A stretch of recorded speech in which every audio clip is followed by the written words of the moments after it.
기시다. 취임 의견. 납북자 최우선 김정은과 무조건 만날 것. 종합. 중. CPTPP 신청 수준 충족하는지 지켜봐야. 중의원 선거 31일 치룰 것. 기시다 후미오가 4일 일본 100대 총리로 취임한 이후 가진 첫 기자회견에서 납북 문제를 최우선 과제로 꼽았다. 그는 김정은 북한 국무위원장과 조건 없이 만나겠다는 뜻을 내비쳤다. 니혼 게이자이 신문과 일본 공영 NHK 등에 따르면 기시다 총리는 이날 오후 9시 총리 관저에서 기자회견을 열고 국정 운영 방향과 주요 정책에 대해 밝혔다. 그는 한국에 대한 언급을 하지는 않았지만 북한 관련해서는 자국민 납치 문제를 거론했다.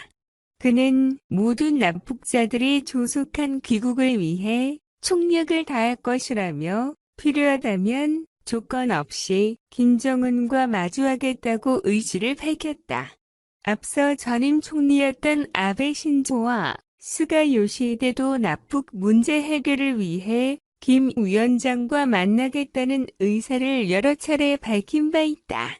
그는 외교, 안보 정책과 관련 미일 동맹을 강조하며 중국에 대한 견제를 숨기지 않았다. 기시다 총리는 미일 동맹을 중심으로 우리나라에 대한 세계의 신뢰를 바탕으로 유연한 외교, 안보 정책을 전개할 것이라며 자유롭고 열린 인도, 태평양 구상을 지속적으로 추진하겠다고 밝혔다.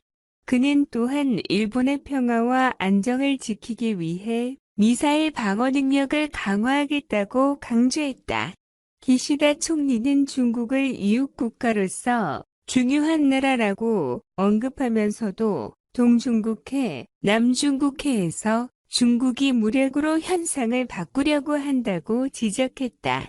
이어 중국의 민주주의와 인권 등과 관련된 문제에 대해서도 적시하며 세계적인 가치를 공유하는 동맹국들과 협력해 중국을 향해 할 말은 하겠다고 강조했다.